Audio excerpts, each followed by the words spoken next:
Hello and welcome to Hare in the Hawthorn. We're back for a little bit of a short one today. There have been a couple of things that have been popping up in my messages over the last probably 3 weeks with people saying, have you seen this? Have you seen that? And one mystery. So there's one mystery element to this that's related to Erwin Saunders. If anybody knows me, knows that I am an Erwin Saunders fan. Believe him or not, I am a fan. And I want to talk about that. But the first thing that's been popping up in my mailbox is one of the first things that I want to talk about. So, I haven't said hello, Neil. So, hi, Neil. Thank you for coming in and joining me with this one. It's going to be nice to hear your views on both these subjects. Thank you, Kate. You haven't told me what you're going to be talking about with Erwin Saunders, so I may or may not have anything to say on the subject, but let's see where it goes. Well, I'm hoping in the vein of the Mulder and Scully X-Files thing that I can present you with this and you can come up with something more logical and grounded. That I'm a kind of away with the fairies with stuff sometimes. So it'd be nice to get your views on it. Actually, the first thing that people have been pointing me towards, and it's so in terms of things that are coming up in current writing, newspapers, whether it be newspapers or journals. It's something that I know that we both keep up with, but we don't often talk about. But one that people keep kind of pointing me towards is it's a really interesting one on many levels, and it's the story of the Mexican president who in February announced his belief in nature spirits, as he put it.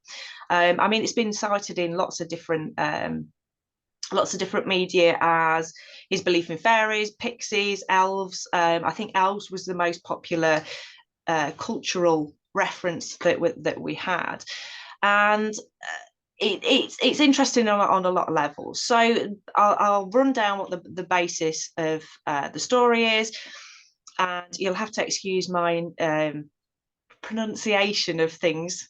A dyslexic brain, and I get all kind of confuddled with it. But he posted, I think it was on Twitter, a photograph that he had been passed on of.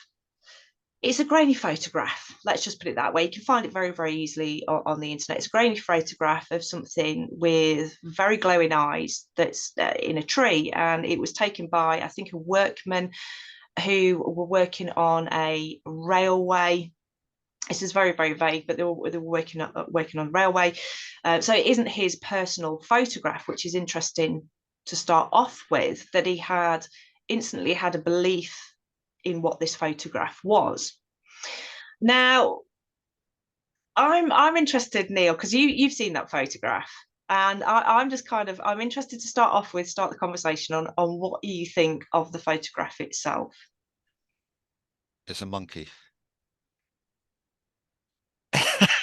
That's it. Point blank. It's a monkey. We're not Right, going to. let's move on. Next subject. Okay, so we both we've talked about this, before we came on and done this little segment, and there's more to this, as usual, with almost any fairy encounter or fairy sighting, whether it's photographic or video or just an anecdotal account. Excuse me. And there's no way of telling what that photo is of. And it's not proof of anything whatsoever. But there's two things here. Any kind of photograph, whether it is of fairies, Bigfoot, cryptids, UFOs, ghosts, I've never seen one that is totally convincing. There's always an ambiguity to any kind of photographic or video capture of these whatever that you want to call them, entities, phenomena, whatever. It's always blurry. You can never quite capture them. They can be kind of convincing, but not totally convincing ever. And I think there's a reason for that, because if we are to accept or even to accepting the possibility of a non-material entity or phenomenon interacting with our physical reality, then why should that be captured on, photograph or video in the same way that a physical attribute of our physical reality would be? Why should it be? Because it's coming from, whatever you want to call it, a different reality. And therefore, that's why you can't capture it using our video photographic technology. So that's why, this is just another example of a blurry image which may or may not be a non-human intelligent entity. So that's the first thing. The second thing, which I think is actually more interesting, is that here we have a very high level politician accepting and promulgating a belief in indigenous belief systems in a very forceful way. I mean, the photograph was just part of this story, and of course the mainstream sources will pile on and, it's a monkey, it's, you don't have to worry about this, it's a load of nonsense, whereas they're missing the bigger story that his what's his name, Kate? Okay. Sorry. Yeah, I'll carry on while No, you no, no. find his It's name. okay. It's Obradoro. Obrador. Yeah. So it's Andre Obradoro. So President Andre Obrador is in, one of the highest offices in his country, in, Mexico. It's a Western country, and he's coming out talking about indigenous belief systems, which in this case are a kind of nature spirit. And I think that's quite important, and I'd like viewers to imagine any European leader or anyone high level in politics coming out with anything like this. They wouldn't dare to do it, even if they've, maybe they've investigated this to some sort of level, and maybe they've been watching Hare and the Hawthorn videos and thought, oh, this is all very interesting. They would not dare come out publicly on a public platform and admit to any kind of spiritual belief beyond organized religion. I think the only countries that I could imagine that we might get those prominent figures talking about this kind of thing is the Scandinavian countries. That forms part of the political structure, or has done in the past, when it comes to things like rerouting roads. So there is a certain acknowledgement of the cultural understanding of earth spirits in those countries, and the same with Ireland. But they wouldn't come out explicitly and saying, I believe in No. indigenous nature spirits. That would only happen in, well, Mexico, maybe South America, and perhaps parts of Africa. Yeah, I do apologise. It's Obrador. It's door at the end. I've written it down. I can't even read my handwriting at the minute. And like I say, I have dyslexic moments with these kind of things. I think you're absolutely right about that. That mainstream and a lot of people who've been talking about this have missed the point.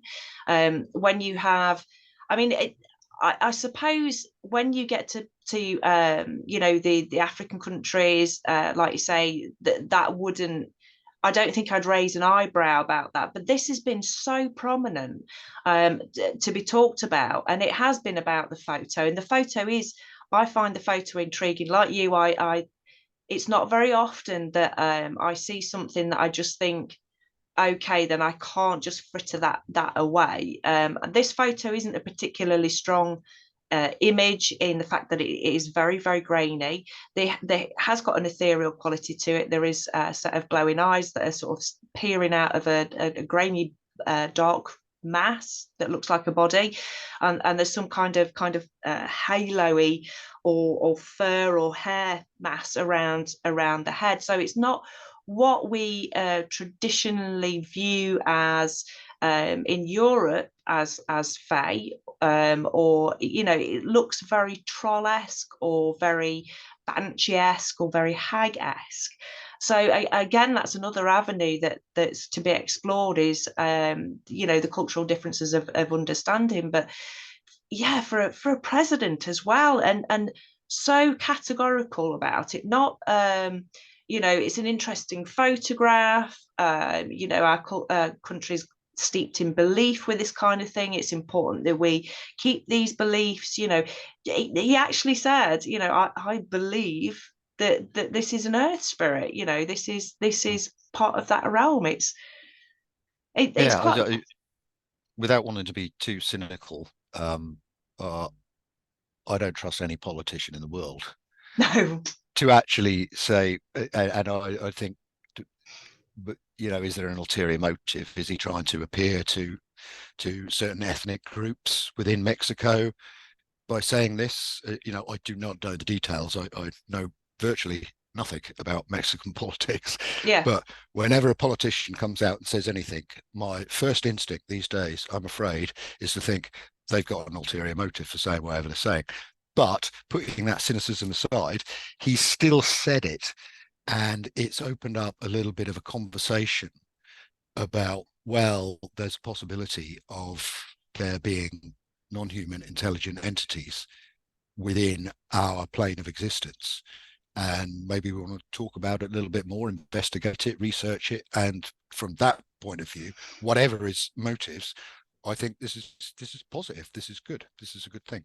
It is. I mean, I understand, the aspect of, you know, the motivation, and the fact that this is around I think it's actually around a new rail track that's being built, and there was one of the commissioners, I think this is very vague, much more research needs to be done in that. He was saying that we should be leaving them offerings, that they have a watchful eye on the situation. And it's like, are they saying that going ahead with this is a good thing? Are they going to be using the aspect of nature spirit, saying, okay, we've got to divert this train track? There is definitely that aspect. But what a bizarre angle to come from, in terms of that. But you're right, it could be that there is a renewed warmth to older ancestral ways within the country, and that there's a need to appeal to that kind of side of things. I'm not up on Mexican, politics at all. I it's very, very vague, very, very vague to me. So it's an interesting one to keep an eye on, interesting one to follow up. There was a couple of more stories in recently in 14 Times that I wanted to chat about. The one in particular about alien abductions that literally was verbatim to the step-by-step guide to how fairies abduct human beings. But in true Fortean style, I've searched today through my back copies, because it was only a couple of months ago. I'm sure in my head it was only a couple of months ago. I can't find the blinking article. That was, Are sure you didn't dream it? false memory syndrome is something that I never rule out these days. I never rule it out. I think living in a parallel universe is probably part of my existence. But what you're saying is that I haven't seen the article, but basically it's an article about alien abductions, which at the very end of the article and like you say, from a folklorist's perspective, you're reading the alien abduction article and thinking, well, that's fairy abduction. No, there's no difference. And at the end of the article, whoever the author was briefly mentions, oh, and there is a possible, correlative to folkloric fairy abductions with this incident, whatever they were talking about. Is that right? Yeah, it was just that brief. It was literally a sentence, maybe two sentences, right at the very, very end of the article. And it was an article about abductions, per se, but there was the very last one that kind of piqued my interest. And that I find very, very interesting, that we've got this growing cross-pollination of ideas, which I love. I love this. I've been craving this for a long time, but people are still tentative about writing about these cross-pollinations between aliens, fae, cryptid, and across the board of all strange supernatural phenomena that goes Yeah, off, and yeah. there could be a link. Well, I think the link has more or less been established. However, hard and fast, you look at the modern alien abduction phenomenon, which, date it back to whatever in the 50s. And, the pioneers of talking about that connection between that phenomenon and the fairy abduction phenomenon, John Keel, Jacques Vallée, Patrick Harper, and more recently Joshua Cutchin Yeah. is probably prominent in talking in a very very academic, well researched. This isn't kind of, oh well, aren't alien abduction, there's certain similarities to the fairy abduction phenomenon. It's not as lightweight as that. There's obviously a mass of evidence that connects those two particular phenomenon, and I've certainly for a long time now I've thought basically, well, they're the same thing. And I know a lot of people don't like that. A lot of people from the nuts and bolts UFO groups do not like that at all. No, no, no. These are, I'm thinking of the most especially the author like Bud Hopkins and, oh dear, I've forgotten the other one's name. David, oh, forgive me, I'll remember it. But anyway, that kind of nuts and bolts UFO groups want nothing to do with the connection between alien abductions and folkloric fairy abductions, because their whole remit is that these are extraterrestrials coming down for some genetic purpose and carrying out these physical abductions. And then you'll get at the other scale the sort of hardcore traditional folklorists who don't want the alien abduction phenomenon watering down, filtering out their folklore, which they see as a purely folkloric set of motifs. But I think that's those are kind of those are not. There's a bigger middle ground now of people who make the obvious connections to those two phenomena, and it's interesting. I mean, obviously the 14 times is quite way out and quite accepting of these kind of things, and I'm sure that article isn't the first article in the 14 times to connect fairy abductions to alien abductions. No, I'm sure it's not. But what was interesting for me was it's the first time in a long time that I've seen that kind of offhand, oh yeah, we know about that. It was almost like we know that there's a connection between folklore and alien abduction. It was that for me was the kind of, oh, that's nice, because all the way through I was reading it thinking, I was almost replying to stages of the writing and going, but this sounds like fairies. Anyway, I'm going to move swiftly on. Going back to the whole issue of not being able to capture fairies, cryptids, aliens, ghosts, etc. on camera very well, because this is smooth, Neil. This introduction to this is smooth. So we know historically that has been very, very difficult. But one man who is very close to my heart has been able to capture the world of pixies in such clarity. In such clarity, and that's the work of Erwin Saunders. And for those of you who haven't come across the work of Erwin Saunders, he is I'm going to say a pixie hunter, but I think they hunt him too. So you'll find him on YouTube. He has some very clear footage of pixies, and I'm saying this smiling for whatever your beliefs in, whether the wonderful world of Erwin Saunders is something that's real or not. I'm going to leave that to you to judge. I don't judge anymore. I just sit back and enjoy the ride with it. They're really quirky. It's kind of Last of the Summer Wine meets some kind of Lord of the Flies type. David Bellamy goes out exploring for pixies. It's got those kind of feels to it. So what's that got to do with the discussion that we're going to have? Again, something that kept dropped in my inbox, and Neil knows nothing about this. We've not discussed it before. I wanted to keep it as a mystery because I needed his more grounded approach to this. So I had in my inbox, I have two pages on Facebook. One of them's a paranormal page where I don't post so much on there, but I used to post quite a lot about paranormal occurrences. I had a message from somebody who I didn't recognize the name. I'm not going to mention the name because I don't think it's fair. I'm going to read the message out to you. Because this is kind of the key to the intrigue. Take me just a moment. Okay, so the message starts off. It doesn't address me. Let me tell you. It says, "Mr. Erwin Saunders." So my first question was, does this person think that I have like an alter ego? Do they think I'm Erwin? Do they The think secret is out. You are Erwin Saunders. I've got nothing to put on like as a beard right now, so I'll prove to you that I'm really not Erwin Saunders.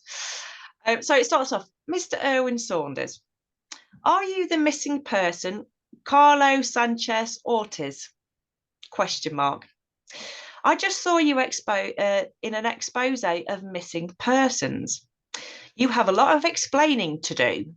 And then they share the link to the YouTube.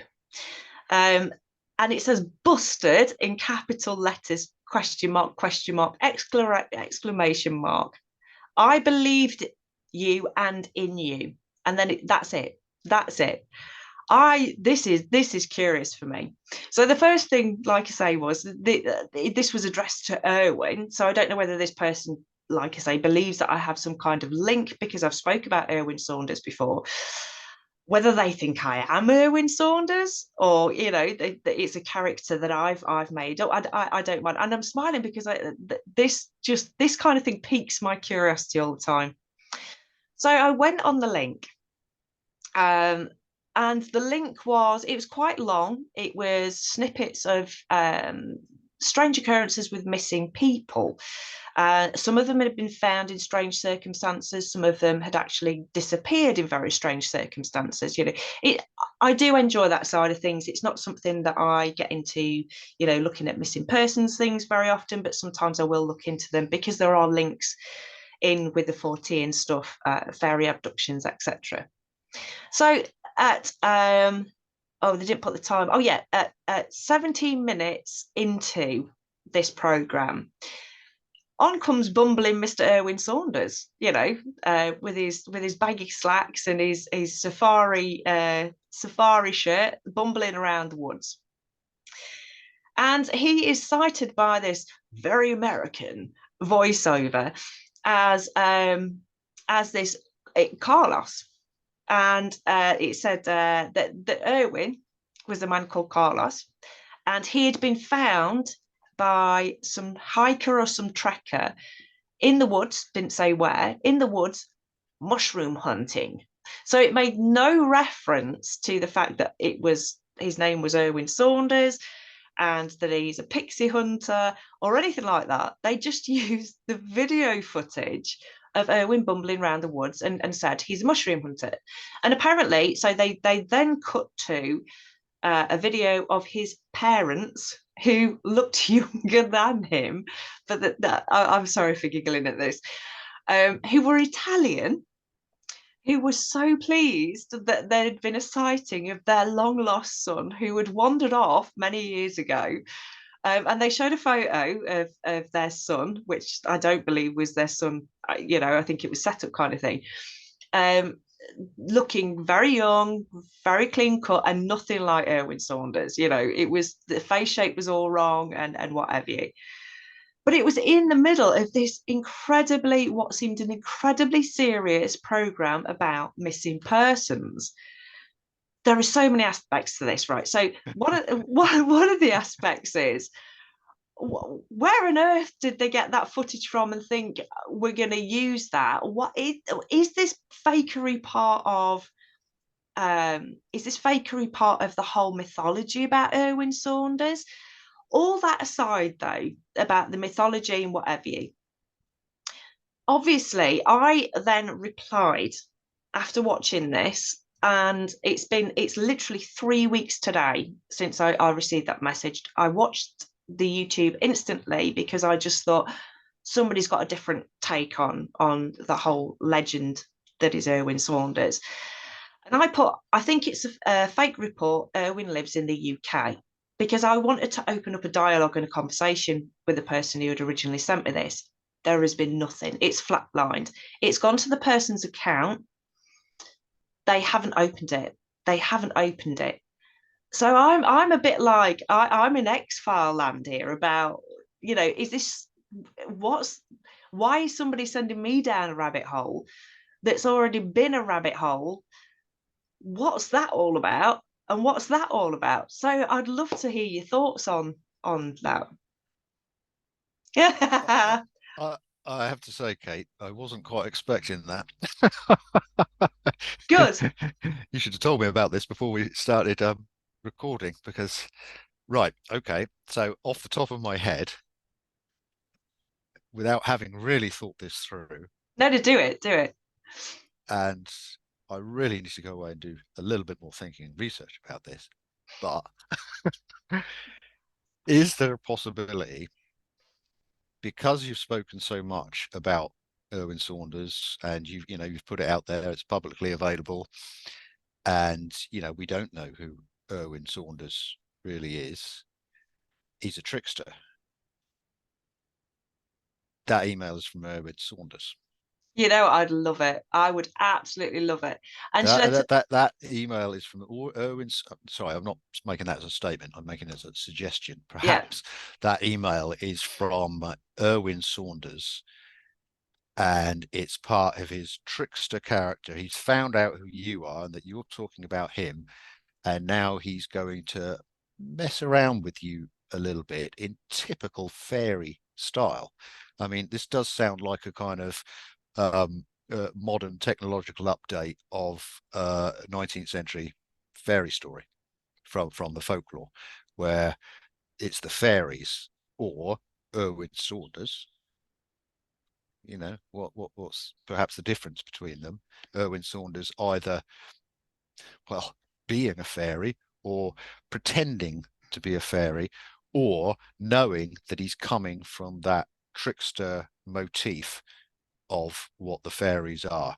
He's found out that you're talking about him, and it's not that he doesn't like it, but he thinks that you've got a bit of a cheek doing it. Who the heck are you to be doing this? Right, let's put this very ambiguous email together, pretend that I sent it, send it, Erwin Saunders sending it to himself, but knowing that he's sending it to you.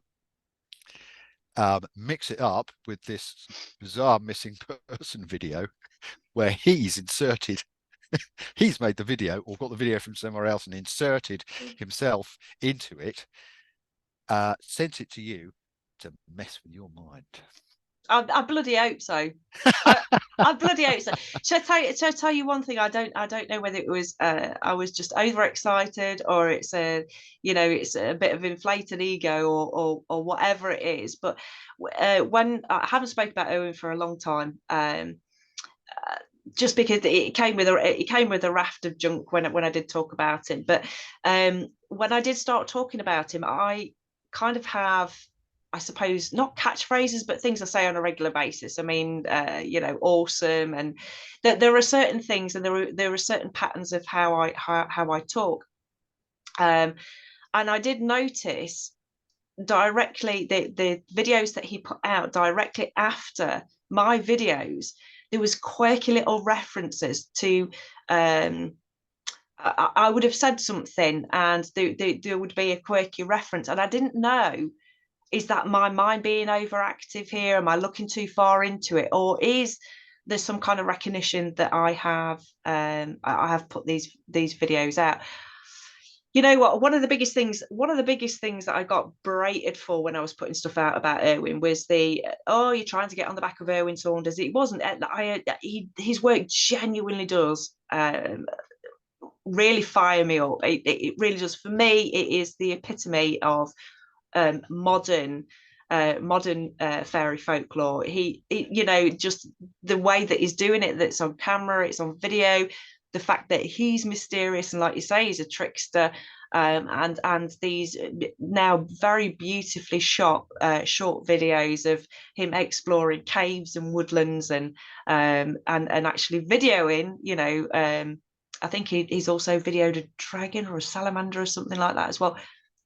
Who cares? They're just absolutely glorious.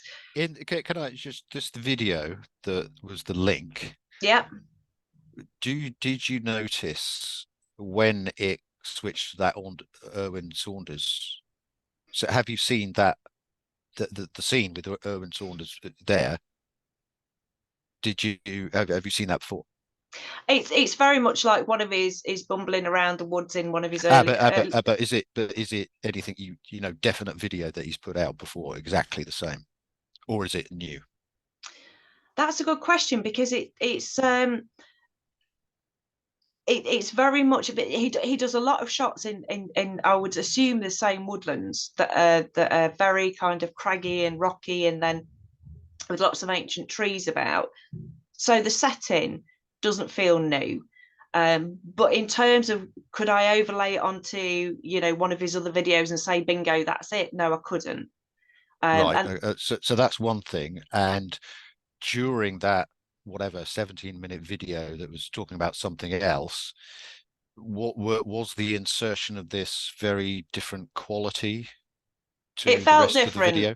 It felt different, but I don't know whether that was from my perspective, as in, um, it felt almost comical, where the other stuff, but it was the same commentator, the same American voiceover, Right. all the way through. You need to send me the video and I shall cast my skeptical eye over it. See if, from a fresh perspective and just see, right, what's going on here. Just send it over and I'll take a look at it. I will do, definitely will do. Oh, just a Oh yeah, yeah. yeah, that was a. So I've got to address this, absolutely last little bit, guys. But I've got to address this. We did have a comment about somebody saying about the orbs, and I do mention the kind of floaty light things that kind of go across my screen or whatever. It's been a long time since I've had one, actually. I've quite missed them. Well, it's because we started talking about Erwin, no doubt. Of course it is. Of course it is. The fairies love him. So somebody quite rightly stated about, the fairies don't come in orb form, and they stated it quite rightly as a topic point to talk about, which we will do, I'm sure, in the future. But the fact that fairies don't like electricity, and I've been kind of mulling this over, because they are right in a lot of ways.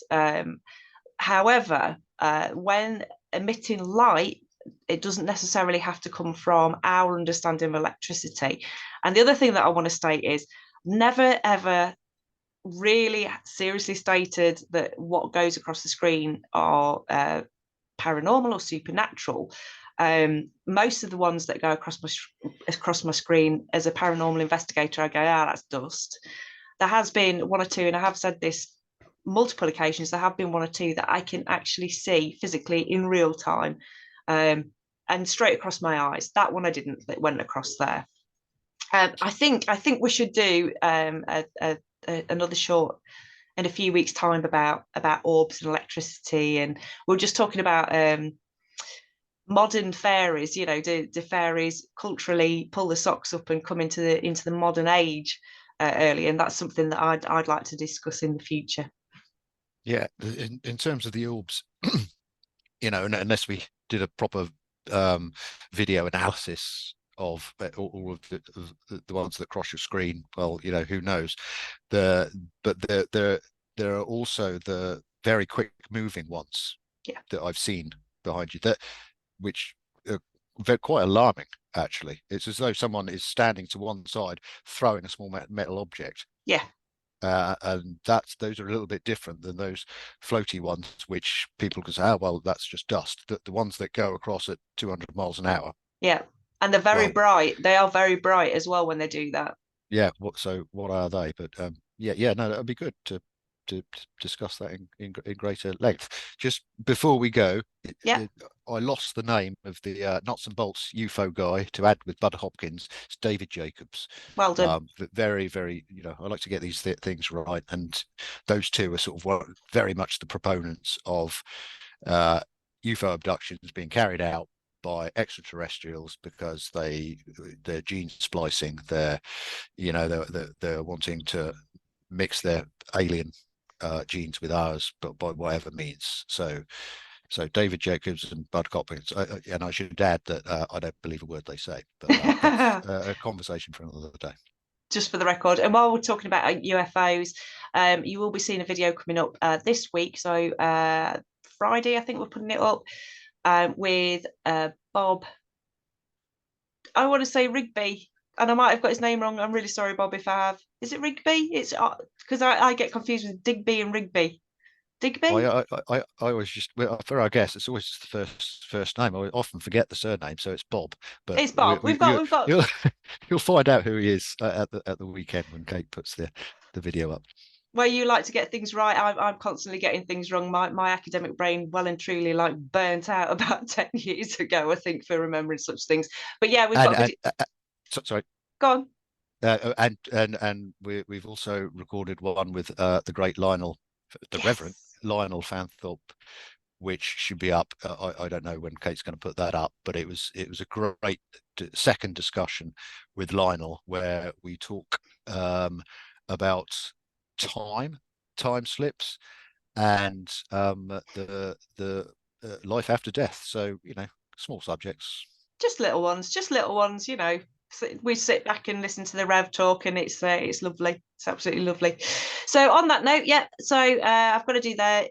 Please hit subscribe and the like button. It's always nice to know that there are folks watching, and thank you to all our regulars for commenting and saying hi. We do read them all, and it's always a joy, and it's a joy to know who's who. So yes. One more thing. I know we keep saying, oh no, just one more thing.